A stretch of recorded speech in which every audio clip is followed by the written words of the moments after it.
नवनिर्वाचित सदस्यांचा परिचय। माननीय अध्यक्ष महोदय, खालील नवनिर्वाचित सदस्यांचा आपणास व आपल्या मार्फत सभागृहास परिचय करून देताना मला अतिशय आनंद होतोय। श्री शेखर गोविंद निकम,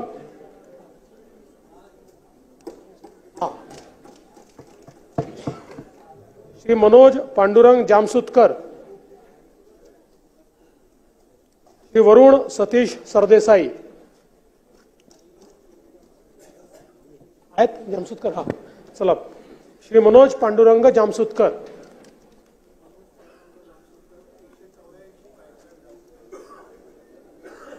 मंत्र्यांचा परिचय।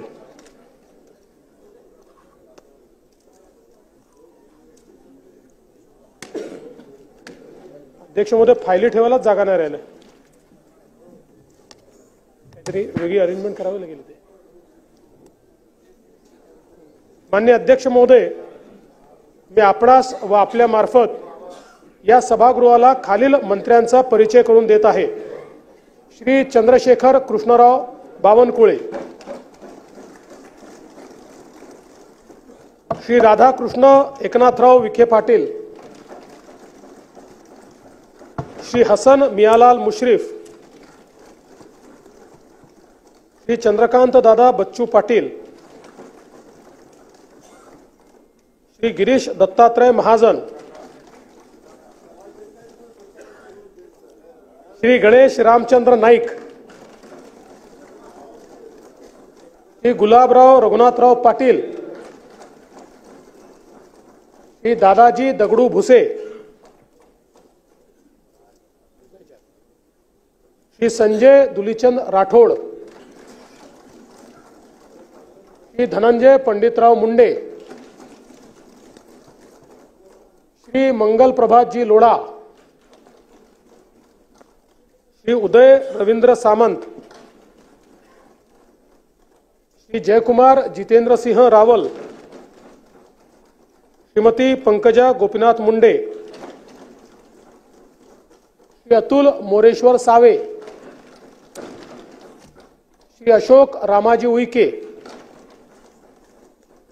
श्री शंभुराज शिवाजीराव देसाई, श्री आशीष बाबाजी शेलार, श्री दत्तात्रय विठोबा भरणे, श्रीमती अदिती सुनील तटकरे, श्री शिवेंद्र सिंहराजे अभय सिंहराजे भोसले, ॲडव्होकेट माणिकराव शिवाजी कोकाटे, श्री जयकुमार भगवानराव गोरे, श्री नरहरी सीताराम झिरवळ, श्री संजय वामन सावकारे नाहीत, श्री संजय पांडुरंग शिरसाट, श्री प्रताप बाबूराव सरनाईक,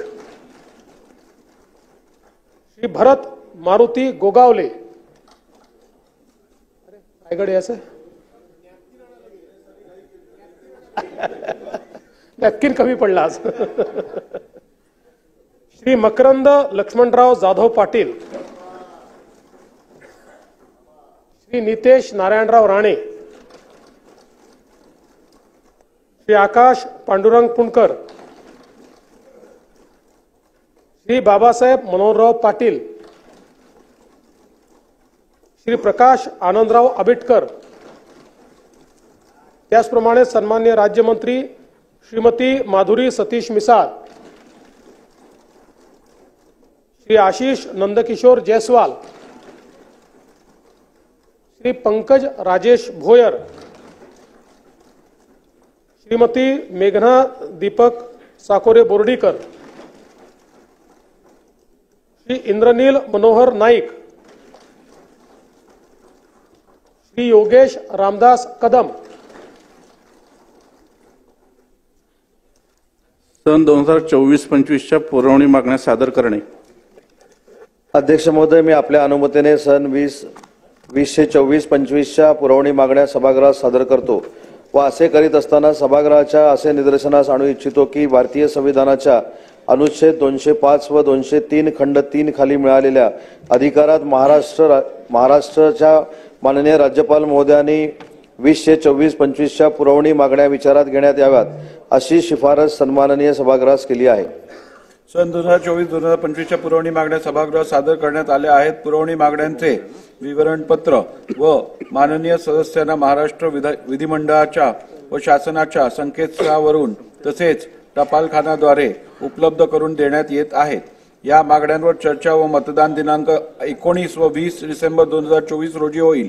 दिनांक 19 डिसेंबर 2024 रोजी चर्चा व मतदानासाठी जे विभाग प्राथम्य क्रमांकात घेण्यात येतील त्या विभागांवरील कपात सूचना दिनांक 18 डिसेंबर 2024 रोजी तसेच दिनांक 20 डिसेंबर 2024 रोजी चर्चा व मतदानासाठी जे विभाग प्राथम्य क्रमांकात घेण्यात येतील त्या विभागावरील कपात सूचना दिनांक 19 डिसेंबर 2024 रोजी सायंकाळी 5 वाजेपर्यंत स्वीकारल्या जातील। शासकीय विधेयके पुरस्थापनार्थ सन 2024 चे विधानसभा विधेयक क्रमांक 22। महाराज, आपलं कामकाज आहे, आज स्थगन नाही आहे, मला माहिती आहे। नियमाप्रमाणे आपण बिलकुल आपली पत्रिका तशीच आहे, पण राज्यामध्ये ज्या परभणी आणि बीडमध्ये झालेल्या घटना या खऱ्या अर्थानं सरकार आल्यानंतर घडलेल्या घटना आहेत अध्यक्ष महाराज। आणि काल परभणीमधला एक त्याच्यामध्ये आंबेडकरी विचाराची चळवळ लढणारा एक कार्यकर्ता त्या ठिकाणी मृत्युमुखी पडला अध्यक्ष महाराज। या संदर्भातल्या सगळे प्रस्ताव जे आहेत ते माझ्याकडे आल्या, सूचना आल्या, त्या संदर्भातला निर्णय मी देईन। आपण स्वतः माजी विधानसभा अध्यक्ष राहिलेला आहात, आपल्याला नियमाची संपूर्ण जाणीव आहे। आपण स्वतः आत्ता म्हणाला आहात की हे आज शोक प्रस्ताव असताना घेता येणार नाही, त्यामुळे मला वाटतं ह्या विषयाचा मी निर्णय दिल्यानंतर आपण बोलू। बसा दाना बसा। नाही पण तुम्हाला अध्यक्ष महाराज मी तुम्हाला मदतच केली अध्यक्ष महाराज, मला माहिती आहे, पण घटना अध्यक्ष महाराज सरकार अस्तित्वात आल्यानंतरच्या घटना अध्यक्ष महाराज आणि आंबेडकरी जनतेमध्ये आणि बीडमध्ये झालेल्या घटनेचं अध्यक्ष महाराज पूर्ण राज्यामध्ये हाहाकार माजलेला आहे अध्यक्ष महाराज। आपण कस्टोडियन आहात आमचे अध्यक्ष महाराज आणि आपल्या माध्यमातून आम्हाला न्याय मिळेल अध्यक्ष महाराज, राज्याच्या जनतेला न्याय मिळेल। सरकारने उत्तर द्यायची तयारी दाखवावी अध्यक्ष महाराज। मला माहिती आहे कामकाजाचा भाग मला माहिती आहे, पण अध्यक्ष महाराज ही गंभीर बाब आहे आणि गंभीर बाब असल्यामुळे अध्यक्ष महाराज राज्यामध्ये लोकांमध्ये तीव्र चीड परभणीच्या आणि बीडच्या घटनेचे अध्यक्ष महाराज आहे आणि म्हणून मी आपल्याला विनंती करतो अध्यक्ष महाराज, आपण निर्णय द्याल तो आम्हाला मान्य राहील, पण सरकारने याच्यातली भूमिका मांडावी अशी आम्हाला सरकारला विनंती आहे। अध्यक्ष महोदय, सरकारची असं नाही चालणार। नाना बोलले नाही, आता परत नाही। बसा। या संदर्भात ऐका, बसा। या संदर्भात ऐकून घ्या, या संदर्भात सविस्तर चर्चा करण्याची सरकारची तयारी आहे। त्यामुळे मला असं वाटतं अध्यक्षांनी जो दिवस नेमून देतील उद्याचा, आज आपला शोक प्रस्ताव असल्यामुळे आपल्या काही प्रथा परंपरा आहेत, मात्र अध्यक्षांनी उद्याचा दिवस नेमून दिला तरी आम्हाला हरकत नाही। या संदर्भात पूर्ण सविस्तर चर्चा आपण करू। दोन्ही घटना अतिशय गंभीर आहेत, त्यामुळे निश्चितपणे त्याच्यावर चर्चा करू, त्याच्यावर सरकारने काय कारवाई केली ही देखील आपण त्या ठिकाणी बघू। आणि विशेषतः परभणीच्या घटनेच्या संदर्भात मला या निमित्ताने सर्वांनाच अपील करायची आहे की संविधानाचा अपमान कोणीच कधीच सहन करणार नाही आणि ज्यांनी तो अपमान केला तो मनोरुग्ण आहे। मनोरुग्णांनी अशा प्रकारचा अपमान केल्यावरही कारवाई झालेली आहे, तथापि तिथे एक संतापाची लाट आली, त्याच्यामध्ये काही गोष्टी झाल्या। मला असं वाटतं की भारतरत्न डॉक्टर बाबासाहेब आंबेडकरांच्या संविधानाला हे अपेक्षित आहे की एखादी घटना झाल्यानंतर संवैधानिक अशा पद्धतीनं त्या संदर्भातली प्रतिक्रिया उमटली पाहिजे। मात्र आज याच्यावर अधिक बोलण्याचं कारण नाहीये। निश्चितपणे अध्यक्ष महोदय ज्यावेळी वेळ राखून देतील त्यावेळी याच्यावर सविस्तर चर्चा करून त्याच्यावर योग्य उपाययोजना आपण करू। आणि मला अपेक्षा आहे की विरोधी पक्ष देखील याचं राजकारण न करता या संदर्भात आपल्याला राज्यात कायदा सुव्यवस्था कशी ठेवता येईल आणि अशा प्रकारच्या घटना कशा घडणार नाही या संदर्भातल्या चांगल्या सूचना विरोधी पक्ष देखील करेल हा मला विश्वास आहे। म्हणून आपण जेव्हा नेमून द्याल त्यावेळेस याची कारवाई करता येईल. आज अधिवेशनाचा पहिला दिवस असून आज शोक प्रस्ताव देखले आहेत.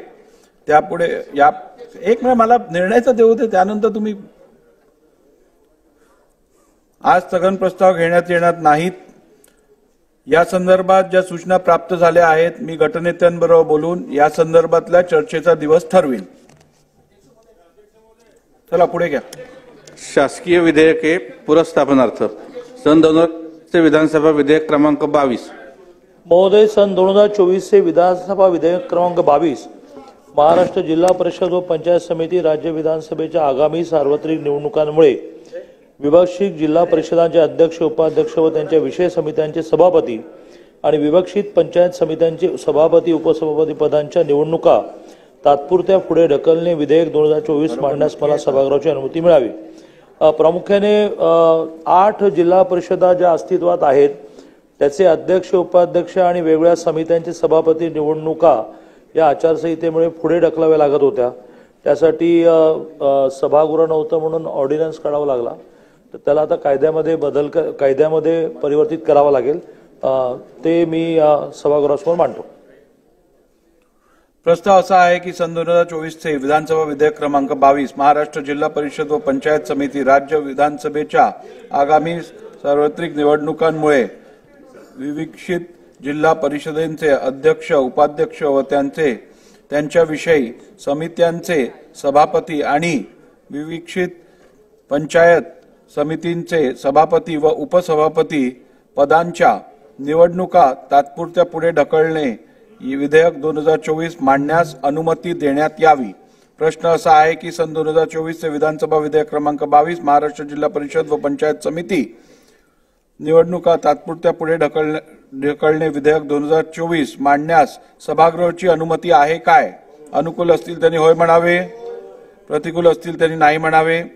होयचे बहुमत आहे, होयचे बहुमत आहे. प्रस्ताव संमत झाला.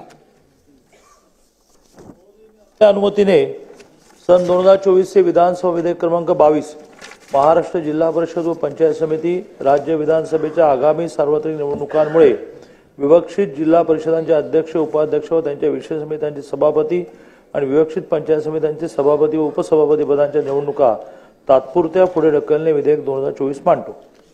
सन 2024 विधानसभा विधेयक क्रमांक 22 महाराष्ट्र जिल्हा परिषद व पंचायत समिती निवडणुका तात्पुरत्या पुढे ढकलणे विधेयक 2024 मांडण्यात आले. सन 2024 विधानसभा विधेयक क्रमांक 23. महोदय, सन 2024 विधानसभा विधेयक क्रमांक 23 महाराष्ट्र नगर परिषदा नगर पंचायती व औद्योगिक नगरी सुधारणा विधेयक 2024 मांडण्यास मला सभागृहाची अनुमती मिळावी. बसकराव, त्या आधीच्या याच्यासारखंच विधेयकासारखं ही आहे. एकूण 105 नगरपालिका अशा आहेत की ज्या नगरपालिकांच्या निवडणुका एकूण 146 नगरपंचायतींच्या पैकी 105 ज्यांना निवडणुका घ्यायला लागल्या असत्या पण त्या पुढे ढकलल्या. प्रस्ताव असा आहे की सन 2024 विधानसभा विधेयक क्रमांक 23 महाराष्ट्र नगर परिषद नगर पंचायती व औद्योगिक नगरी सुधारणा विधेयक 2024 मांडण्यास अनुमती देण्यात यावी. प्रश्न असा आहे की सन 2024 विधानसभा विधेयक क्रमांक 23 महाराष्ट्र नगर परिषद नगर पंचायती व औद्योगिक नगरी सुधारणा विधेयक 2024 मांडण्यास सभागृहाची अनुमती आहे काय? अनुकूल असतील त्यांनी होय म्हणावे, प्रतिकूल असतील त्यांनी नाही म्हणावे. होयचे बहुमत आहे, होयचे बहुमत आहे. प्रस्ताव संमत झाला. महोदय, मी आपल्या अनुमतीने सन 2024 विधानसभा विधेयक क्रमांक 23 महाराष्ट्र नगर परिषदा नगर पंचायती व औद्योगिक नगरी सुधारणा विधेयक 2024 मांडतो. सन 2024 विधानसभा विधेयक क्रमांक 23 महाराष्ट्र नगर परिषदा नगर पंचायती व औद्योगिक नगरी सुधारणा विधेयक 2024 मांडण्यात आले. सन 2024 विधानसभा विधेयक क्रमांक 24. महोदय, सन 2024 विधानसभा विधेयक क्रमांक 24 श्री सिद्धिविनायक गणपती मंदिर विश्वस्त व्यवस्था प्रभादेवी सुधारणा विधेयक 2024 मांडण्यास मला सभागृहाची अनुमती मिळावी. यात सदस्य जे आता आहेत एकतर कालावधी 3 वर्षाचा आहे तर तो कालावधी 5 वर्षाचा करणं आणि सदस्य 9 आहेत ते 15 करण्यास अनुमती मिळणं अशा प्रकारचं हे विधेयक येईल. तर ते मांडण्यास मला अनुमती द्यावी. प्रस्ताव असा आहे की सन 2024 चे विधानसभा विधेयक क्रमांक 24 श्री सिद्धिविनायक गणपती मंदिर विश्वस्त व्यवस्था प्रभादेवी सुधारणा विधेयक 2024 मांडण्यास अनुमती देण्यात यावी. प्रश्न असा आहे की सन 2024 चे विधानसभा विधेयक क्रमांक 24 श्री सिद्धिविनायक गणपती मंदिर विश्वस्त व्यवस्था प्रभादेवी सुधारणा विधेयक 2024 मांडण्यास सभागृहाची अनुमती आहे काय? अनुकूल असतील त्यांनी होय म्हणावे, प्रतिकूल असतील त्यांनी नाही म्हणावे. होयचे बहुमत आहे, होयचे बहुमत आहे. प्रस्ताव संमत झाला. महोदय, मी आपल्या अनुमतीने सन 2024 चे विधानसभा विधेयक क्रमांक 24 श्री सिद्धिविनायक गणपती मंदिर विश्वस्त व्यवस्था प्रभादेवी सुधारणा विधेयक 2024 मांडतो. सन 2024 चे विधानसभा विधेयक क्रमांक 24 श्री सिद्धिविनायक गणपती मंदिर विश्वस्त व्यवस्था प्रभादेवी सुधारणा विधेयक 2024 मांडण्यात आले. सन 2024 चे विधानसभा विधेयक क्रमांक 25. महोदय, सन 2024 चे विधानसभा विधेयक क्रमांक 25 महाराष्ट्र झाडे तोडण्याबाबत नियमन सुधारणा विधेयक 2024 मांडण्यास मला सभागृहाची अनुमती मिळावी. या विधेयकामध्ये प्रामुख्याने अशा प्रकारची झाडं तोडणं याची व्याख्या जी आहे त्यात फांद्या तोडणं यालाही झाडं तोडणं म्हटलं जायचं आणि त्यामुळे फांद्या तोडणं हे झाडं तोडणं नाही अशा प्रकारचा एक बदल. आणि मग मूळ झाड तोडायला सुद्धा अतिशय नॉमिनल दंड होता, तो 50,000 रुपयापर्यंत करण्याची प्रावधान. नाही, कन्सिडरेशनला येईल तेव्हा बोला. लोकांसाठी आहे ना, फांद्या तोडायलाही परवानगी घ्यावी लागायची, ती घ्यावी लागणार नाही. प्रस्ताव असा आहे की सन 2024 चे विधानसभा विधेयक क्रमांक 25 महाराष्ट्र झाडे तोडण्याबाबत नियम सुधारणा विधेयक 2024 मांडण्यास अनुमती देण्यात यावी. प्रश्न असा आहे की सन 2024 चे विधानसभा विधेयक क्रमांक 25 महाराष्ट्र झाडे तोडण्याबाबत नियम सुधारणा विधेयक 2024 मांडण्यास सभागृहाची अनुमती आहे काय? अनुकूल असतील त्यांनी होय म्हणावे, प्रतिकूल असतील त्यांनी नाही म्हणावे. होयचे बहुमत आहे, होयचे बहुमत आहे. प्रस्ताव संमत झाला. महोदय, मी आपल्या अनुमतीने सन 2024 चे विधानसभा विधेयक क्रमांक 25 महाराष्ट्र झाडे तोडण्याबाबत नियमन सुधारणा विधेयक 2024 मांडतो. सन 2024 चे विधानसभा विधेयक क्रमांक 25 महाराष्ट्र झाडे तोडण्याबाबत नियमन सुधारणा विधेयक 2024 मांडण्यात आले. सन 2024 चे विधानसभा विधेयक क्रमांक 26. महोदय, सन 2024 चे विधानसभा विधेयक क्रमांक 26 महाराष्ट्र शासकीय कर्मचाऱ्यांच्या बदल्यांचे विनियमन आणि शासकीय कर्तव्य पार पाडताना होणाऱ्या विलंबास प्रतिबंध सुधारणा विधेयक 2024 मांडण्यास मला सभागृहाची अनुमती मिळावी. प्रामुख्याने बदल्यांसंबंधी आपल्याकडे 16 मार्च ते जून 5 पर्यंत बदल्यांच्या ज्या परवानग्या असतात 2 वर्षाचा कालावधी पूर्ण झाल्यानंतर, तर मला वाटते 2, तर त्या निवडणुका ज्या लोकसभेच्या होत्या त्यामुळे ते एक्सटेंड करून 31 ऑगस्ट केलं. त्याचे विधेयक. प्रश्न असा आहे की सन 2024 चे विधानसभा विधेयक क्रमांक 26 महाराष्ट्र शासकीय कर्मचाऱ्यांच्या बदल्यांचे विनियमन आणि शासकीय कर्तव्ये पार पाडण्यात होणाऱ्या विलंबास प्रतिबंध सुधारणा विधेयक 2024 मांडण्यास अनुमती देण्यात यावी. प्रश्न असा आहे की सन 2024 चे विधानसभा विधेयक क्रमांक 26 महाराष्ट्र शासकीय कर्मचाऱ्यांच्या बदल्यांचे विनियमन आणि शासकीय कर्तव्य पार पाडताना होणाऱ्या विलंबास प्रतिबंध सुधारणा विधेयक 2024 मांडण्यास सभागृहाची अनुमती आहे काय? अनुकूल असतील त्यांनी होय म्हणावे, प्रतिकूल असतील त्यांनी नाही म्हणावे. होयचे बहुमत आहे, होयचे बहुमत आहे. प्रस्ताव संमत झाला. महोदय, मी आपल्या अनुमतीने सन 2024 चे विधानसभा विधेयक क्रमांक 26 महाराष्ट्र शासकीय कर्मचाऱ्यांच्या बदल्यांचे विनियमन आणि शासकीय कर्तव्य पार पडताना होणाऱ्या विलंबास प्रतिबंध सुधारणा विधेयक 2024 मांडतो. सन 2024 चे विधानसभा विधेयक क्रमांक 26 महाराष्ट्र शासकीय कर्मचाऱ्यांच्या बदल्यांचे विनियमन आणि शासकीय कर्तव्ये पार पाडण्यात होणारा विलंब प्रतिबंध सुधारणा विधेयक 2024 मांडण्यात आले. विधानसभा विधेयक क्रमांक 27. महोदय, सन 2024 चे विधानसभा विधेयक क्रमांक 27 महाराष्ट्र धारण जमिनींचे तुकडे पाडण्यास प्रतिबंध करण्याबाबत व त्यांचे एकत्रीकरण करण्याबाबत सुधारणा विधेयक 2024 मांडण्यास मला सभागृहाची अनुमती मिळावी. भास्कर, हे खूप महत्त्वाचं बिल आहे.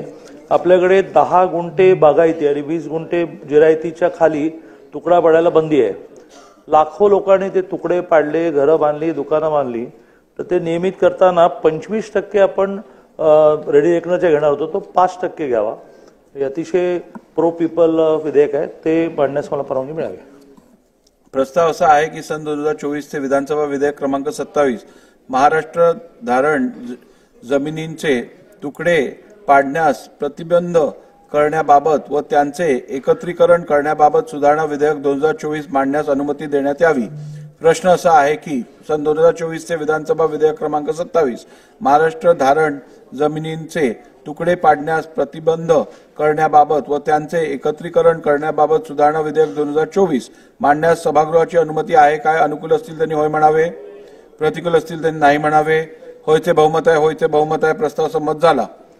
महोदय, मी आपल्या अनुमतीने सन 2024 चे विधानसभा विधेयक क्रमांक 27 महाराष्ट्र धारण जमिनींचे तुकडे पाडण्यास प्रतिबंध करण्याबाबत व त्यांचे एकत्रीकरण करण्याबाबत सुधारणा विधेयक 2024 मांडतो.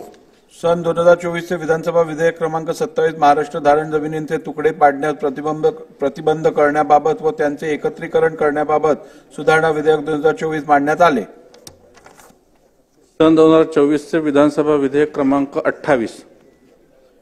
महोदय, सन 2024 चे विधानसभा विधेयक क्रमांक 28 महाराष्ट्र प्राचीन स्मारके व पुराण वस्तुशास्त्र विषयक स्थळे व अवशेष सुधारणा विधेयक 2024 मांडण्यास मला सभागृहाची परवानगी मिळावी. खूप महत्त्वाचं बिल आहे. गड किल्ल्यांवर मोठ्या प्रमाणावर दारू पिणं, तिथल्या इमारतींना क्षती पोहोचवणं याला आतापर्यंत कायद्यामध्ये शिक्षा करण्याची काही प्रोव्हिजन नव्हती. त्यात 1 लाख रुपये दंड आणि 2 वर्ष शिक्षा अशा प्रकारचं खूप दहशत निर्माण होईल अशा प्रकारचे प्रोव्हिजन असणार विधेयक. प्रस्ताव असा आहे की सन 2024 चे विधानसभा विधेयक क्रमांक 28 महाराष्ट्र प्राचीन स्मारके व पुराण वास्तुशास्त्र विषयक स्थळे व अवशेष सुधारणा विधेयक 2024 मांडण्यास अनुमती देण्यात यावी. प्रश्न असा आहे की सन 2024 चे विधानसभा विधेयक क्रमांक 28 महाराष्ट्र प्राचीन स्मारके व पुराण वास्तुशास्त्र विषयक स्थळे व अवशेष सुधारणा विधेयक 2024 मांडण्यास सभागृहाची अनुमती आहे काय? अनुकूल असतील त्यांनी होय म्हणावे, प्रतिकूल असतील त्यांनी नाही म्हणावे. होयचे बहुमत आहे, होयचे बहुमत आहे. प्रस्ताव संमत झाला. महोदय, मी आपल्या अनुमतीने सन 2024 चे विधानसभा विधेयक क्रमांक 28 महाराष्ट्र प्राचीन स्मारके व पुराण वस्तुशास्त्र विषयक स्थळे व अवशेष सुधारणा विधेयक 2024 मांडतो. सन 2024 चे विधानसभा विधेयक क्रमांक 28 महाराष्ट्र प्राचीन स्मारके व पुराण वस्तुशास्त्र विषयक स्थळे व अवशेष सुधारणा विधेयक 2024 मांडण्यात आले. सन 2024 चे विधानसभा विधेयक क्रमांक 29. महोदय, सन 2024 चे विधानसभा विधेयक क्रमांक 29 हैदराबाद इनामे व रोख अनुदाने रद्द करण्याबाबत सुधारणा विधेयक 2024 मांडण्यास मला सभागृहाची अनुमती मिळावी. हे खूप महत्त्वाचं विधेयक आहे. प्रामुख्याने निजाम कालावधीमध्ये व्यक्तीला जागा दिली तर त्याला मदत माश म्हणायचे आणि एखाद्या संस्थेला द्यायची तर खिदमत माश म्हणायचे. तर त्यामुळे ती वर्ग 2 झाली आणि वर्षानुवर्ष वापरत आहेत, त्याच्यावर काही करू शकत नाही. तर त्यातल्या खिदमत माशला थोडासा विरोध आहे, पण मदत माश म्हणजे व्यक्तीला दिलेल्या जागांना दंड घेऊन 5% रेडी एकनाचे घेऊन त्यांना ते देण्याचा प्रस्ताव आहे. प्रस्ताव असा आहे की सन 2024 चे विधानसभा विधेयक क्रमांक 29 हैदराबाद इनामे व रोख अनुदाने रद्द करण्याबाबत सुधारणा विधेयक 2024 मांडण्यास अनुमती देण्यात यावी. प्रश्न असा आहे की सन 2024 चे विधानसभा विधेयक क्रमांक 29 हैदराबाद इनामे व रोख अनुदाने रद्द करण्याबाबत सुधारणा विधेयक 2024 मांडण्यास सभागृहाची अनुमती आहे काय? अनुकूल असतील त्यांनी होय म्हणावे, प्रतिकूल असतील त्यांनी नाही म्हणावे. होयचे बहुमत आहे, होयचे बहुमत आहे. प्रस्ताव संमत झाला. महोदय, मी आपल्या अनुमतीने सन 2024 चे विधानसभा विधेयक क्रमांक 29 हैदराबाद इनामे व रोख अनुदाने रद्द करण्याबाबत सुधारणा विधेयक 2024 मांडतो. सन 2024 चे विधानसभा विधेयक क्रमांक 29 हैदराबाद इनामे व रोख अनुदाने रद्द करण्याबाबत सुधारणा विधेयक 2024 मांडण्यात आले. अध्यक्ष महोदय, मी आपणास व आपल्या मार्फत या सभागृहाला खालील मंत्र्यांचा परिचय करून देत आहे. दादाजी दगडू भुसे,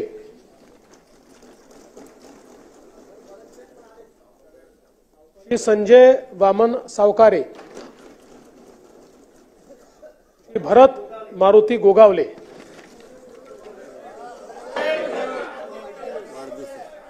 आपल्या सभागृहाचे सन्मान्य सदस्य श्री चैनसुख संचेती व श्री कुमार ऐलानी यांचा आज वाढदिवस आहे. त्यांना सभागृहाच्या वतीने मी वाढदिवसाच्या शुभेच्छा देतो.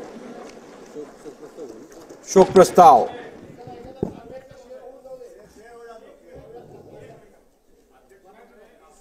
मार्फत मी राज्याच्या मुख्यमंत्र्यांना एक विनंती करतो. एक प्रदक्षिणा आमच्या सगळ्या आमदारांची विधानसभेला एक नागपूर दर्शन आमचं झालं. पोलीस प्रशासनाला इतक्या जरी सूचना दिल्या भवनापर्यंत पोहोचण्याकरता जे जागोजागी रस्ते अडवलेले आहेत ते रस्ते कुठेतरी तुम्ही आमच्याकरता ओपन केले पाहिजे अशी आपल्याला विनंती आहे. ठीक आहे. ठीक आहे. उचित उपाययोजना केली जाईल. शोक प्रस्ताव.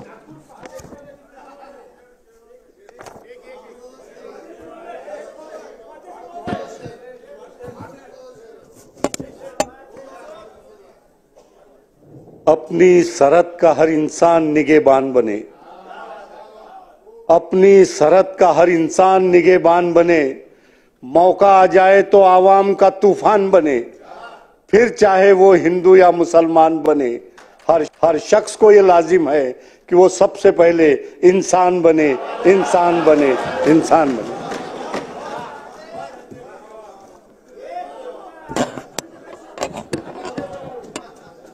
आम्ही शेरच आहे. बसा. मी पुढील प्रमाणे शोक प्रस्ताव मांडतो. श्री S.M. कृष्णा महाराष्ट्राचे माजी राज्यपाल व श्री दिनकरराव भाऊसाहेब जाधव माजी विधानसभा सदस्य यांचे दुःखद निधनाबद्दल हे सभागृह अतीव्र दुःख व्यक्त करते. कैलासवासी S.M. कृष्णा यांचा जन्म 1 मे 1932 रोजी कर्नाटक राज्यात झाला. त्यांनी म्हैसूरच्या महाराजा कॉलेजमधून पदवी प्राप्त केली होती. त्यानंतर बेंगळूर येथील गव्हर्नमेंट लॉ कॉलेजमधून कायद्याची पदवी घेतली होती. तर अमेरिकेतील टेक्सास विद्यापीठातून त्यांनी MCS पदवी प्राप्त केली होती. सुरुवातीस काही काळ त्यांनी आंतरराष्ट्रीय कायद्याचे प्राध्यापक म्हणून बेंगळूर येथील रेणुकाचार्य विधी विद्यालयात अध्यापनाचे कार्य केले होते. कैलासवासी कृष्णा हे सन 1962 मध्ये प्रथम कर्नाटक विधानसभेवर निवडून आले. त्यानंतर 1968 व 1971 मध्ये ते लोकसभेचे सदस्य होते. सन 1972 मध्ये ते कर्नाटक विधान परिषदेवर निर्वाचित झाले. याच काळात त्यांनी वाणिज्य, उद्योग आणि संसदीय कार्य मंत्री म्हणून कर्नाटक सरकारमध्ये काम केले. सन 1980 मध्ये ते लोकसभेवर पुन्हा निर्वाचित झाले. सन 1983 ते 1984 या कालावधीत त्यांनी उद्योग व वित्त विभागाचे केंद्रीय राज्यमंत्री म्हणून कार्य केले होते. सन 1989 ते 1994 या कालावधीत ते पुन्हा कर्नाटक विधानसभेवर निवडून आले. त्यांनी सन 1989 ते 1992 या कालावधीत कर्नाटक विधानसभेचे अध्यक्ष तर 1999 ते 2004 या कालावधीत कर्नाटक राज्याचे मुख्यमंत्री म्हणून कार्य केले होते. डिसेंबर 2004 ते मार्च 2008 या कालावधीत त्यांनी महाराष्ट्र राज्याचे राज्यपाल म्हणून राज्यपाल पद भूषवले होते. जून 2008 मध्ये ते राज्यसभेवर निर्वाचित झाले. सन 2009 ते 2012 या कालावधीत त्यांनी परराष्ट्र मंत्री म्हणून आपल्या कार्याचा ठसा उमटविला होता. भारत सरकारने सन 2023 मध्ये त्यांना पद्मविभूषण पुरस्काराने गौरविले होते. कैलासवासी कृष्णा यांनी महाराष्ट्र राज्याचे राज्यपाल म्हणून राज्यातील अनेक प्रश्न सोडवण्यासाठी पुढाकार घेतला होता. त्यांच्या प्रदीर्घ अनुभवाचा फायदा राज्याला झाला होता. आपल्या सौजन्यशील स्वभावाने त्यांनी राज्यातील जनतेचे प्रेम संपादन केले होते. अशा या कुशल प्रशासकाचे मंगळवार दिनांक 10 डिसेंबर 2024 रोजी दुःखद निधन झाले. कैलासवासी दिनकरराव भाऊसाहेब जाधव यांचा जन्म 25 ऑक्टोबर 1931 रोजी कोल्हापूर जिल्ह्यात भुदरगड तालुक्यातील तिरवडे येथे झाला. त्यांचे शिक्षण एसएससी पर्यंत झाले होते. कैलासवासी जाधव यांनी तिरवडे ग्रामपंचायतीचे सरपंच, भुदरगड तालुक्यातील पंचायत समितीचे सभापती, कोल्हापूर जिल्हा परिषदेचे सदस्य म्हणून कार्य केले होते. त्यांनी तिरवडे विविध कार्यकारी सेवा सहकारी सोसायटी, भुदरगड तालुका खरेदी विक्री संघ, कोल्हापूर जिल्हा मध्यवर्ती सहकारी बँकेचे संचालक म्हणून कार्य केले होते. ते दूधगंगा वेदगंगा सहकारी साखर कारखान्याचे संचालक होते. भुदरगड तालुक्यातील अनेक सहकारी संस्थांशी त्यांचा निकटचा संबंध होता. कैलासवासी जाधव सन 1978 मध्ये राधानगरी मतदारसंघातून महाराष्ट्र विधानसभेवर निवडून आले होते. ते सन 1982 ते 1988 या कालावधीत महाराष्ट्र विधान परिषदेचे सदस्य होते. अशा या ज्येष्ठ समाजसेवकाचे शनिवार दिनांक 24 डिसेंबर 2024 रोजी 14 डिसेंबर 2024 रोजी दुःखद निधन झाले. सन्मान्य सदस्यांनी स्तब्ध उभे राहून शोक प्रस्ताव संमत करावा अशी विनंती आहे.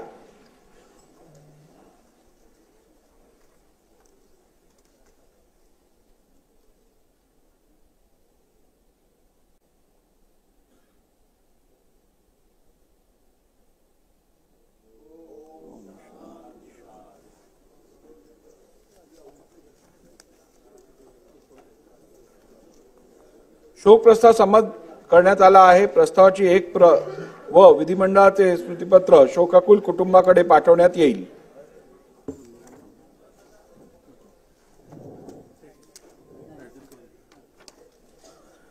सभागृहाची बैठक आता स्थगित होत आहे. मंगळवार दिनांक 17 डिसेंबर 2024 रोजी सकाळी 11 वाजता सभागृहाची बैठक भरेल.